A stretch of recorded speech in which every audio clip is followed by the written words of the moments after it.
Hello, everyone. Welcome to Durrett's Take for a very special episode. Now, with the championship weekend of college football being over, now it's time to go over who I think the committee will have in their top four coming tomorrow. Now, again, like I just said, this is what I think the committee will do. This is not what I would do. There's a difference, and this wasn't easy to do. But I'm going to explain my reasoning once I lay it out here. So, without further ado, number one will be Michigan. With Georgia losing, obviously it makes sense to move Michigan up to one. Now, technically, you can argue Washington actually has a little bit of a better resume, a little bit better. And technically, you could move them up to one, keep Michigan at two, but the committee probably won't do that. They've had Michigan in front of Washington this whole time, even back when Washington's resume was better. So I doubt they're going to do that. And then two, like I just said, I have Washington at two, with them winning the Pac-12 championship. And now for three.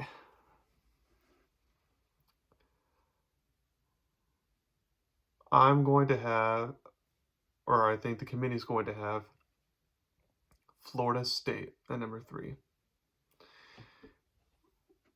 For one, there's never been an undefeated Power 5 team left out of the college football playoff. That would be a pretty big precedent if that's going to happen now. The next thing is Florida State, while it's not as elite a resume as like Alabama and Georgia, others, they did, in non-conference play LSU neutral field. Like, you get credit for scheduling a hard opponent in non-conference play. And that was a game that Florida State not only won, but they dominated that game in the second half. And then also, they have two other top 25 wins against Louisville and Clemson. One neutral field, one on the road. So those factor in. Also, as you saw tonight's game, they definitely have a championship level defense. And here's the other thing. If Florida State was going to play the third string quarterback in the playoff game, then I think there's an argument to be made to leave them out.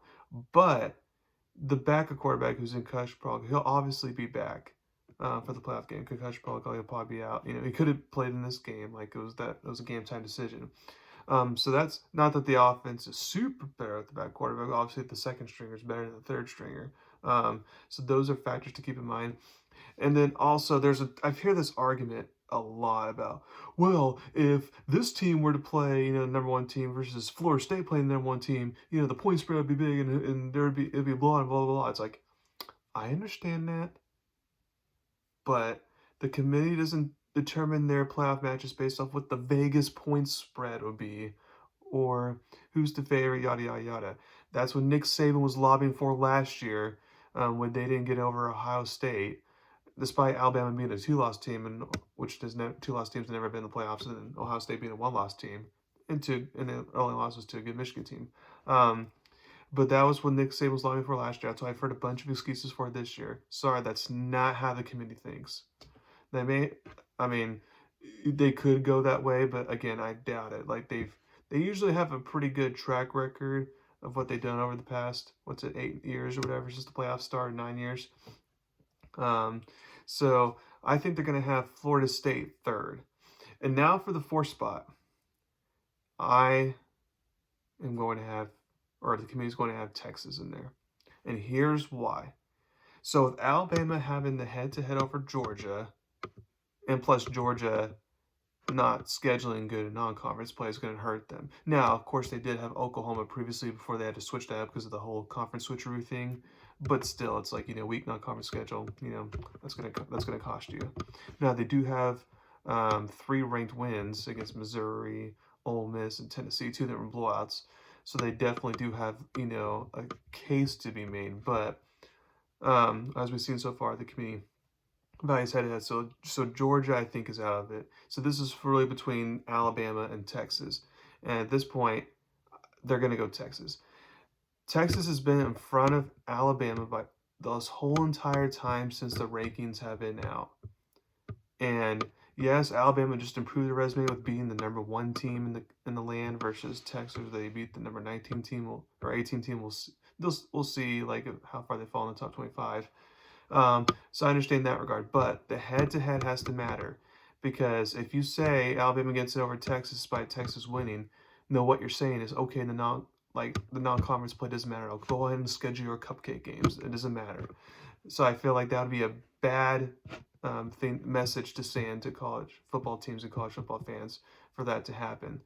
So therefore, I think they would have Texas in at 4, and then Alabama 5, Georgia 6, Ohio State 7, and Oregon's best two lost team at 8. Now, it would be a first because to not have an SEC team in the college football playoff. And I agree that while the SEC is down this year to a degree, it's still very, top 2, 3, still a very good conference and all that. And I do think Alabama, or I think Alabama and Georgia both, can have the argument they're, the 4 best teams. But again, you have to go off track record. Track record says it's not always the best teams, it's the most deserving. And that's why you have like an undefeated Florida State despite having no Jordan Travis in there, and then Texas in there. For me, if they decide to do Texas and Alabama and get rid of Florida State just because of Jordan Travis being out, while it stings for sure for Florida State fans and all that stuff, I would understand it. I would be fine with that, in all honesty, because then you get a better semifinal game. But again, this is what I think the playoff committee will do. So to repeat, Michigan 1, Washington 2, Florida State 3, and Texas 4. That's what I think is going to happen. We'll see what the committee does tomorrow. We'll see if they kind of go off the norm for what they've done in previous years, or if they stay to the path that they usually go on. Thank you very much. You know, have a wonderful day.